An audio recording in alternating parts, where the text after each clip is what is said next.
Hey y'all, happy Monday. Welcome to another What Else is Going On, aka We Go Podcast YouTube video. I'm your girl, your host, Taria. Thank you so much for joining me. Y'all, I'm looking in the camera, making sure I ain't got no food on my face. I came home for a quick break. Y'all know I'll be out there doing the ride share thing.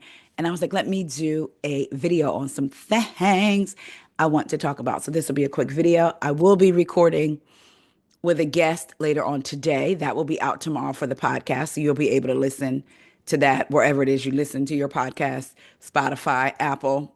Type in what else is going on. Which, by the way, if y'all could go over to your podcast apps and things and punch me in there, even if you watch me here, that would mean so much to me. And also subscribe to this channel. Thank you so much for every recent subscriber, every subscriber that came in the middle, and the subscribers that were at the beginning. Thank you. So, again, I will be recording today with someone about Atlanta. And I'm thinking I may also still do a quick overall another video on Atlanta myself. I don't know, but I hope you guys will be excited. I think you will about the guest that I'm recording with. So again, that'll be out tomorrow. Tomorrow, let's jump into what I want to talk to y'all about. First up, lately I've been thinking just about a lot of things in life, right? And how people mess up. I'm not going to call it mistakes. I think a mistake is having salt and sugar on your counter and you are baking a cake for the family and you mistakenly grab the salt instead of sugar if you putting sugar in your cake. You know what I'm saying? Like, I think that's a mistake. Because I would say, oh, I made a mistake doing such and such. Some of those things weren't mistakes, they were choices. And I regretted my choices, but they weren't mistakes, right? I mean, in context, you can say, like, oh, it was a mistake, but y'all know what I mean? Like, sometimes the word mistake is an scapegoat to accountability, I feel like. People say, I made a mistake, I'm sorry. And not, I made the choice to do this thing and I shouldn't have done it. Did that make sense? But so I've been thinking, at what point does a person deserve, in quotes, a second chance? At what point do we wait and see, has this person changed? Now, to me, repeated behavior, one could say it's a pattern because I agree with that. Then I also know there are people that may have been at a certain point in their lives and had a repeated pattern of behavior, but then they actively was like, nah, this ain't cool. I'm changing it. And throughout the years, I've seen them change. That's one thing. But I don't know. And I was thinking about this because there's been a lot of talk about Jonathan Majors. So we didn't discuss it on the channel, but basically, Keke Palmer was getting a lot of backlash because on her, I believe on her website or on her podcast website, it was promotion like for Jonathan Majors being on the show. Like it was up there. And then she got a lot of backlash. It was gone and she basically kind of brushed over, whatever. Um, so then I started seeing different people having conversations, of course, on social media. Should he be forgiven? Should he not be forgiven? Should he this? For me, I always say like this. I don't have, when it comes to forgiving people that didn't do something to me, um, I don't know if I hold the power of forgiveness, but I can hold my opinion like, oh, your behavior is trash. But it's up to the person that you did it to, you know what I mean? How they feel. But when it comes to the acting, the coming back into getting jobs and all of that, do y'all think that it should be a one and done with him and his ex? Especially after the audio came out about him saying, yes, I aggressed you. He wasn't even saying what he actually did to her. He said, I aggressed you, but he put his hands around her through, I believe. And people are saying he should be able to be redeemed. Some people are saying women abusers should not be redeemed. So I got to thinking, like, what if I were in a situation that I did something, and I'm sure we all have things in our past, and not stuff like I ain't put my hands around nobody's throat. That some people may say, "Oh, you shouldn't be forgiven and be able to elevate in your space for that," and some people would be like, "Everybody deserves a second chance." So I'm just wondering, who decides what the line is? You know what I'm saying? Other than the people that the networks, the studios, all of that stuff, who decides what the line is? Like Keke Palmer, to me, I felt like she pulled back because of the backlash. But what if she was going to have an actual real conversation, like bring up, listen, this is what you were accused of. This is what you were convicted of. And then like really get into it. But then the other side of me is like he probably has a publicist that's telling him what to say, what not to say. And he's an actor, right? So would it have been just a bunch of fluff? We'll never know. So I wanted to ask y'all, like, what do y'all think? I want y'all to hear a part of this interview that he did with Cam Newton and tell me when it comes to stuff like that. I mean, there's even a conversation about Chris Brown. Some people are upset that people are still attending his concerts because of his repeated historical patterns of putting his hands on women or doing things to women. But then other people argue I'm not talking, and people say, oh, Rihanna, it wasn't just Rihanna. I'm not saying that to bash or whatever, but let's talk facts. It was not just Rihanna. It was other women after that. However, some people can say, well, that was his last incident was 3 years ago. And since then, we've seen him change, which to me, it's like, we may not have seen the change. You may not have nothing. We haven't caught wind of anything. Maybe he hasn't done anything. But the truth of the matter is, when we say we've seen a person's growth process, we just haven't heard of any incidents. We don't see people go to therapy. We're not, which rightfully so, we're not seeing them walk into a therapist's office, seeing them have therapy, hearing them discuss, oh, I'm going to go work out to exercise some of these feelings what I have in my, like, we don't necessarily see their growth process. What we do see now, someone had said on TikTok, I think, like she wasn't going to Chris Brown's concert. God led her not to. And he responded really calmly. And even myself, I have to admit, I said, oh, that's different from how he used to respond to women. So you know what? Maybe that is growth. Maybe that is something that we are seeing. It just gets tricky when it comes to celebrities and things like that, because we don't see everything, right? But there are facts out there that says, well, this person has a history of X, Y, and Z. So I just wanted to ask y'all, do y'all think, where is the line drawn? Who decides this person is, quote, canceled? Which I don't believe anybody is ever canceled. I do not believe that. But I want y'all to hear a little bit of this Jonathan Majors interview and see what y'all think. Because there was a lot of varying comments too, back and forth, which of course we know that it's going to be, Shit went crazy. You know what I mean? And the whole world gave me a narrative. Okay, this is who I am. I'm this guy. I don't want to be that guy. You know what I mean? I don't think I'm that guy, but I don't want to be that guy. And then people talk about, a comeback or it's not a comeback. You know what I mean? It's a rebirth. You know what I mean? It's a complete rebirth. I think we have to make space for people to have those moments. We talk about it all the time. Oh, well, apologize, do better.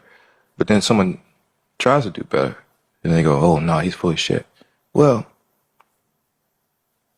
I don't want to talk about that. You know what I mean? I don't want to touch that part where I go, oh, okay, so now it's not real because you don't want to see it, right?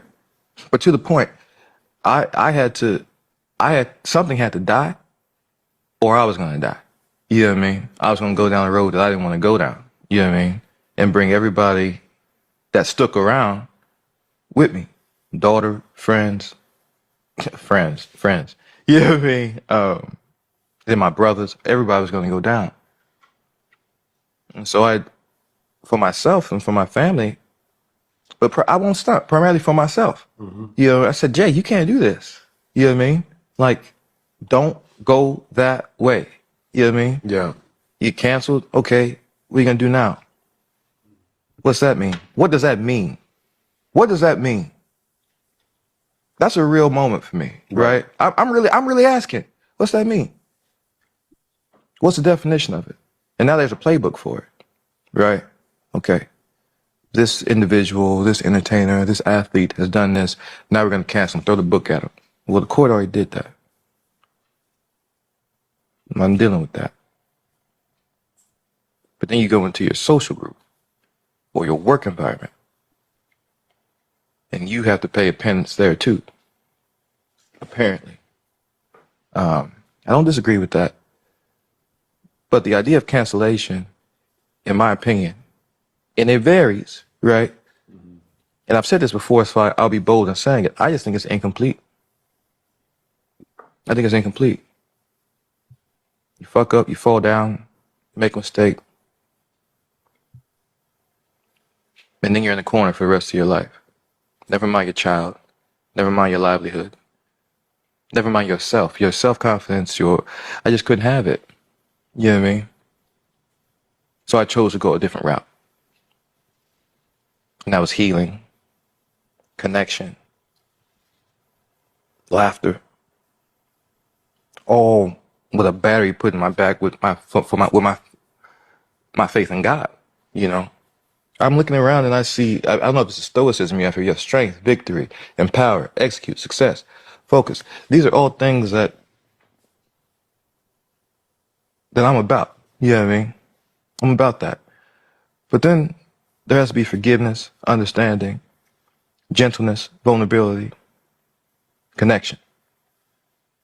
I just chose to go that way, you know. And when we met for the first time, that was the, you know, our brother Jason Lee was like, hey, this is what I want to do. Okay, cool. I thought all the way up until the end it was gonna be canceled. At that point, I mean, everybody saw it. I had all types of shit pulled away from me, you know, jobs, friends. So I had no choice. You know what I mean? I love my wife. I love my child. I had to learn to love me again.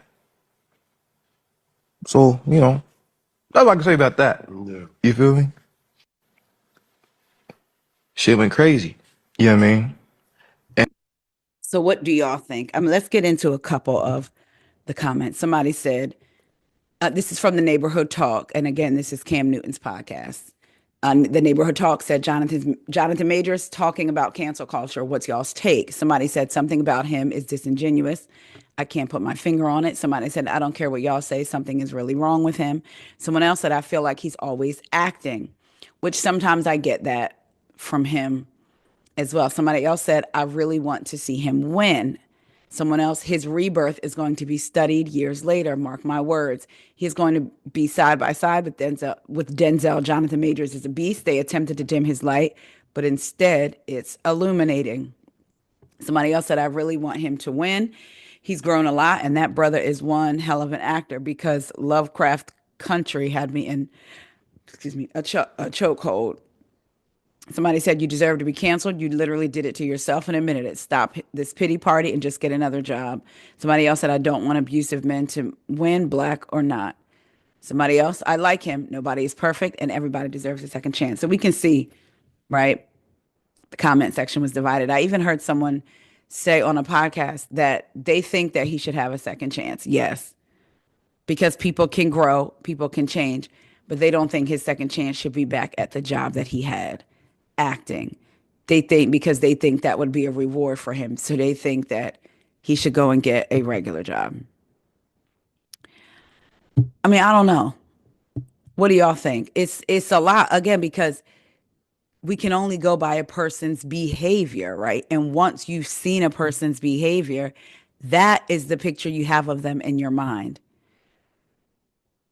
And then we see all these things happening, the voice note comes out, he gets accused of this by his ex. And I know, yes, there's been things said about the ex, 1000%. I do believe that she had some, like she wasn't innocent of everything. I definitely believe that too. And that's not saying that he was, because he definitely wasn't. But you have all that come out, and then all of a sudden he's with Megan Good, right? They're everywhere together. Then they're engaged. His movies and stuff are coming out.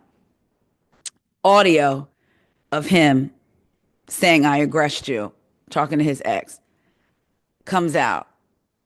And then he's married to Megan. Like that. So when you're looking at the behaviors, it's kind of like, well, is this just for his image? This interview circuit he's on? Or is he sincere? Because my thing is, if it's sincere, then yes, I want everybody in life to win who's truly been rehabilitated and are truly sorry. You know what I mean? It's like, and we know that people can change also, but has he changed? Who decides? That is my question, I guess. So y'all let me know what y'all think about not even just Jonathan Majors, but as a whole with celebrities and different things. Is there a point that it's like, nah, there is no second coming back? Or is there a point where it's like, yep, you can change, you can be forgiven, but you don't deserve to have the platform that you once had? Y'all let me know what y'all think. All right, let's move on to something that I was going to say a little bit lighter. Not quite, but a little bit. Do y'all remember a couple weeks ago? We didn't talk about it over here. I was going to, but I was going to do a separate video, but we didn't. But a former producer for Bravo, Patrick McDonald, had come out, did a video. It's still on Twitter. That basically he felt like he was let go because they found out about his OnlyFans. He said, give me 1 second, because I want to get to all of it. Come on. He made this. Now, this is what I'm reading to you right now. It's from page 6. Patrick McDonald made headlines last week when he said that a toxic work culture of some of the production companies that make shows for Bravo, which he claimed included working 12 plus hour days, 6 days a week, along with breaking up violent fights on set, eventually pushed him to join adult content sites like OnlyFans. He also said he believes production bosses eventually caught wind of his not safe for work gig and iced him out of reality television gigs after years of working on Bravo shows like Vanderpump Rules, The Real Housewives of Beverly Hills, and The Real Housewives of Potomac. He said things went silent. Things went radio silent with executive teams. He said in a previous video he posted, "It hurt my feelings. For the last 5 years, I've given so much of myself to these shows." He told Page Six, "All I'm doing here is advocating for fair and humane treatment in the workplace." So he did this video. I think it was about maybe 17 or 18 minutes in length. Again, it's on Twitter. And he talks about the toxicness. What I do like is he also talked about Garcelle and said she was wonderful to work with. And there are certain housewives that the crew gets excited when they know they're going to film this particular housewife. He said, and Garcelle was one of few on the Real Housewives of Beverly Hills cast. I laughed to myself when he said that. Immediately, I thought, yeah, don't like going to Kyle's house because she got 37 animals. They probably be all in the camera, picking up the camera, trying to film, trying to run stuff. Stand on this mark, stand on that mark. The dogs is out there eating with the crew if she provides food for the crew. And not saying any of that's true. That's just what I imagine in my mind. But so he said Garcelle was one of the few that they liked to go to, whose home they like to go to. I want to get into some of the things he said. He was on, again, he spoke to Page Six. He also was on Bethany's podcast. Now, the way she went about going after Bravo, only to turn around and do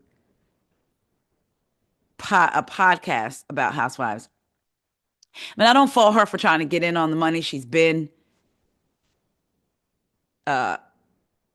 in the thick of it with this Bravo machine and all of that. But it's just like the way she went about it, almost like it's so disgusting. But then to turn around and be like, oh, I'm going to remember she was going to do Housewives Rewind and recap all the episodes. And she stopped doing that. It's like, when you think about it, Bethany's successful launch was Skinny Girl. And then I feel like she works best when she's with an ensemble. That's just my opinion of Bethany. But let's get into some of the things they talked about. So, one of the things I want to talk about is the alcohol use. He said, and mind you, he's an Emmy winning producer. He said it's a bummer to the network's producers when a cast member gets sober. Beloved producer Patrick McDonald, who recently stepped back from his work on reality TV to launch an OnlyFans career, appeared on Bethany Frankel's Just Be podcast on Friday, where the pair also suggested that the shows reward drunkenness and punishes boring sobriety. Now remember, he was a producer. The claim comes as Bravo prepares to defend itself in a lawsuit filed by the former Real Housewives of New York City star Leah McSweeney, who alleges that Bravo coerced and manipulated her into abandoning her sobriety because producers believed it would make for better TV if she was drinking. So here you have a former Bravo producer publicly saying it sucks for the producers when cast is sober. And you have a former cast member suing Bravo. Remember, I came down here and told y'all last week that a judge presented a 100-page document and said Leah could move forward with her lawsuit with certain things. And that's the basis of her lawsuit, what this producer is confirming. He said, the addiction and substance abuse storylines always made me a little uneasy. He's sober. He is sober after battling a meth addiction. He said anytime we were talking about someone's alcoholism or drug addiction, any of that, it's so fragile. It's not something to be taken light, and yet it gets amplified by these shows. I can't imagine trying to stay or get sober while being on one of these shows. It's a bummer to production when someone gets sober. The former Real Housewives of New York City star Bethany Frankel and McDonald said they felt that stars get better treatment if they're creating boozy drama. They also pointed to stars like Sheena Shea of Vanderpump Rules being demoted to friend of on various seasons because her storylines weren't dark enough. A Bravo insider told us there is no truth to any of this. It just, oh, now what the judge ruled in favor of Leah going forward with her lawsuit, which is based on all this, said a judge in the McSweeney case recently ruled that Bravo and its production companies have a First Amendment right to require their cast members to drink. But he said that the network will have to answer to McSweeney's claims that they harassed and coerced her in an attempt to get her to fall off the wagon.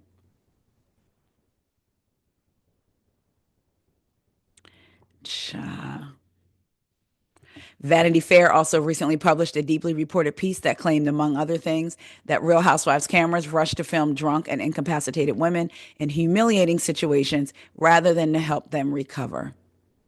So here we have Leah. I wonder if they'll bring into evidence his experience, like use some of what he's saying in her case, because she's moving forward with it. This is from Reality Blurb. This is a little bit more that he said also. He says he received a strange call from Lisa Vanderpump, alleging that she tried to manipulate him and extract information. Let's get into it. So when he was on Bethany's podcast, he said, reality TV is far more invasive than adult entertainment, and I'm having sex with people on OnlyFans. That is much less invasive to me than some of the things that I have been behind the camera for filming these shows. He recalled being with Rachel, aka Raquel, as she prepared to enter the reunion where castmates destroyed her over her relationship with Tom Sandoval. It felt like I was walking her into a firing squad, like we were walking the Green Mile to her execution and then watching her just get destroyed for making a mistake. That's what I mean. That's not a mistake. That was a choice. Does she regret her choice? Yes, but that's not a mistake. She didn't think she was sitting on an adult toy, but was actually sitting on Tom Sandoval's penis. That would be a mistake. You walking in a room backwards, bent over, thinking you got a toy, I don't know, on your bed. and you open your eyes when you realize you didn't sat on a real penis. I mean, that maybe somebody could say that's a mistake. This was a choice. But anyway, he said, I'm sorry, but to be called subhuman and to be told that you should be effed by a cheese grater on national television, I think it's pretty unacceptable and disgusting. Peter, I forgot. Didn't Ariana say that? Did Ariana or Lala say that? Anyway, Patrick later revealed that Lisa called him after he recently exposed alleged mistreatment on the show. So listen to this. Because remember, he talked about in his Twitter video, he talked about, it was radio silent because he believes they got one of his OnlyFans. And he talked about how production would make them work all these days and this and that, just different things. He said over the weekend, this past weekend, I got a call from Lisa. Well, I guess he recorded this Friday, so maybe it was the weekend before, but anyway, it was recent. Over the weekend, I got a call from Lisa. In my opinion, she was calling to manipulate me and extract information from me to see what I was going to do next, to get me to name specific names and to encourage me from speaking out on this. Unfortunately, I think she was trying to exploit my good relationship with her and take advantage of it to get information from me on behalf of someone either at the production company or the network. I know she's very close with people at the top of the production company and people at the top of the network. He said her call was under the guise of friendship and it hurt him. I knew exactly what she was doing. Who shared that his intention is to bring about change for the hardworking crews that are mistreated. But Patrick said he didn't take the bait when Lisa started asking for specific names of people who were mistreating workers on the show. So basically, he's saying Lisa called to act like she was concerned about him after she saw the video and about being mistreated. Who was it that's mistreating the crews? And he thinks she was going to take that information back to the higher ups at Bravo and say, look, this is what he's saying. So they could try to clean it up, get ahead of it, if you will. I guess not ahead of it, but just, I guess, try to clean it up. But he said he didn't take the bait. Some people would say that Lisa was calling, oh, she's really cared about you. That's why she called you. Some would say, nah, she's manipulative and she was trying to get information. What y'all think? Let me know. Let's get into one last thing. Miss Kelli Ferrell. I will say that I am liking Kelli on the show. What do y'all think? I think that so far, we're only 5 episodes and some interviews in.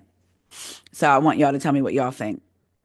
I want to get into her latest interview with Page Six, virtual reality. I watched it and it was good. I wanted to play some of it for y'all, but it's got music in the background. And sometimes you can get away with it, sometimes you can't. Some people can get away with playing it, some can't. So I'm not even trying. I'll just recap it for y'all. So this is according to Reality Blurb. Despite being brand new, and I'm reading what they wrote. Despite being brand new to reality television, Kelli has already begun to make a mark on the show. Not only has she been forthcoming about her rocky marriage and divorce, but she made waves by asking Portia Williams the questions fans have wanted answers to for years now. Why did you steal that woman's husband? Kelli recently sat down for a fun and shady interview with Page Six. Remember, I'm reading this from Reality Blurb, though, during which she discussed all things RHOA. In this interview, the two hosts had Kelli select pastries that corresponded with specific questions. So if y'all haven't seen it, they have a fake tower of pastries from macaroon. Do you say macaroon like that? Because I've heard people say it differently. And I'm like, so which one is it? Like those different color cookies. And do y'all eat them? I've never tried them. When it comes to food, I don't try new things normally. They look like puffs of air that are colored. So y'all let me know what y'all think. But anyway, they may have macaroons or like a blue tart or blueberry tart, but they're fake. They pick one and then the host will read the question that corresponds to that particular fake treat. So to that pastry, I'm sorry. So one of the questions basically was, which co-star is the biggest liar? It was asked in a nicer way. Kelli said I would have to maybe give that to Drew. Now they all saying Drew, all of them, even the ones that are not getting along. Britt on Watch What Happens Live mentioned that about Drew. I said, and we're going to talk about Britt also. I said, what did she lie? Now, we throw out that Britt lies. just like with Mia lies. So I like to make sure that we have examples of her lying that way, because it's easy to jump on a wagon like when we feel like she's us feeling like she's being disingenuous is different than us knowing that she actually lied, right? I do believe Drew is a little bit of both, and I do believe that she's always acting. But anyway, Kelly said I would give that to Drew. The host then chimed in and remarked how several of the RHOA cast members have flat out called Drew Sidora a liar. Kelly continued, I don't know if she's a liar, but she's definitely a great chef. Now, for context to that, there was a question that asked Kelly which of the ladies add too much seasoning when telling stories, like embellishing the stories. So the host then said with their words, like not actual cooking, but which housewife adds too much seasoning when telling stories. And Kelly was saying yes to that. So then it goes back to, she said Drew is a chef, meaning she always adds seasoning and embellishments, I guess, to stories. They continue this line of not so subliminal questioning and asked if Drew was a better singer or chef. Kelly said she's a better singer, so I guess she's caught adding seasonings. From there, Kelly picked another pastry, and this question was around Brit. As fans know, they came into the season as friends, and in current episodes right now, they're still friends. However, there was a shift at some point, and now they're no longer on good terms. When asked what went wrong, Kelly said, I think the friendship was just as fake as the pastry, meaning the pastries that she's picking up to answer to the corresponding questions. Remember, I told you they're fake. And she said, you want to put it back? Then they asked her when she realized the friendship was fake. Kelly responded, when I say fake, it's not in regard to our real relationship. I think, loyalty lies in certain places. And I think sometimes you don't always get that in friendships, unfortunately. You find out who's really for you, who really supports you, and who doesn't. The host then mentioned Portia and Britt's current support for each other. Kelly said, they're about as fake as that pastry. The conversation then circles back to the current allyship again between Portia and Britt. Specifically, the host asked Kelly why she thinks Portia switched from being Team Kenya more to being Team Britt. She responded, well, I don't know, and I'm a little concerned, but both of them have like you say, with every situation comes a reaction, right? Every cause, you have a reaction. So I think they both had some faults in the situation. And she's talking about Kenya and Britt. Some did a little bit more than you can probably come back from. Unfortunately, I guess that was her turning it back to the Kenya and Britt of it all. Then she continued, I'm definitely shocked to see P with B, meaning Portia with Britt, but she said P with B. But I don't know. Maybe they found a real friendship within each other. I think it's just as fake as the pastries, but I get it. You got to find a sisterhood somewhere. One of the hosts went on to say that it seemed that Kelly believed it to be difficult for Britt to find authentic friendships. She then said, well, she said it. She literally said she's not a girl's girl. She didn't really have a lot of girlfriends. So I think it was probably really hard for her in regard to having a strong girl group. So I don't know. Maybe she's learning now, and I hope so. I hope that she's learning to be a good friend. The conversation also touched on Portia's seemingly strained relationship with Shamia Morton. When asked if fans should be concerned about the longtime friends, the RHOA newbie said, I would be concerned if that was my friend. They've been friends for so long. They were literally friends in middle school and high school. So I know that she's probably definitely bothered by the situation. So again, that loyalty, it couldn't be my friend. Ooh, child. So then the next topic was Britt and her husband. Now, this was, girl, when I watched it. So Britt and her husband come up because many fans have noticed what appear to be red flags in the relationship. The host wanted to know if Kelly believed they would go the distance. In response, Kelly took a sip of her tea because you either answer the question or you sip tea. And she said fans will have to watch what happens. Then they brought up Angela Oakley, having previously said that Phaedra Parks came for her like a clout chaser near the end of the season. About that situation, she said, well, first of all, I don't think Phaedra has to clout chase anyone. She is the Southern Belle, right? I'm definitely going to go for team fun-sized anyway, because Phaedra is also short like her. She went on, I don't know. For some reason, I think some things were maybe misunderstood. I think it was a situation where things were not communicated properly, or it could have been miscommunication. I don't know. It was some weirdness going on And I hate that it kind of started with me, I guess. She doesn't get that much into it. But yeah, so she seems to be in the middle of that drama with Angela and Phaedra. Then they bring up the yet to be filmed reunion, and the host asks which lady will have the most to answer to. According to Kelly, she said definitely Portia. She's going to have a lot to answer to. I think Drew is probably going to have a lot to answer to also. And I believe Portia said Drew would have a lot to answer to at the reunion. She said, I'm going to give it to them for right now. Circle back to me toward the end of the season. I said, girl, you don't remember what happened? But maybe she don't know what's going to be shown. Finally, they brought up Portia previously saying she had receipts to expose at the reunion and asked who Kelly thought they might be against. Kelly said she should. She should have receipts and visas and everything else she's going to need.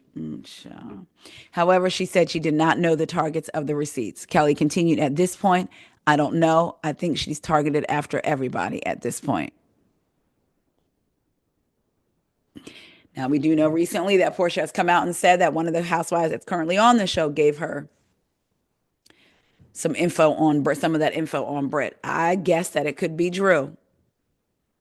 I said because, they said Drew was out here dating Ty Young. Ty Young is now Ming Lee's partner, and they are on Basketball Wives. I don't know. I just felt it in my spirit, but we'll see. I do, not that I hope, but I hope that Portia just come out and say it. Because, so many housewives will be like, oh, I'm going to get on my channel and answer all your questions. I'm going to get on my channel and reveal the truth. And they do not. Or they'll say, tea is going to be spilled. Receipts are going to be spilled. They do not. It's a big nothing burger. So I hope that Portia really is going to say who gave the info to Kenya. The question is Kenya going to be able to be there to refute or confirm? She's already said it wasn't, but if Portia really has receipts, what is a receipt to y'all? A receipt is concrete proof that is irrefutable. If Portia comes on there and says, so-and-so told me that it was Drew, that's not enough for me. I almost feel like I need dates, times where you were, what position the sky was in, and was it setting, was it golden hour, was it setting on the east or the west? But then again, people can make that up. So I don't know.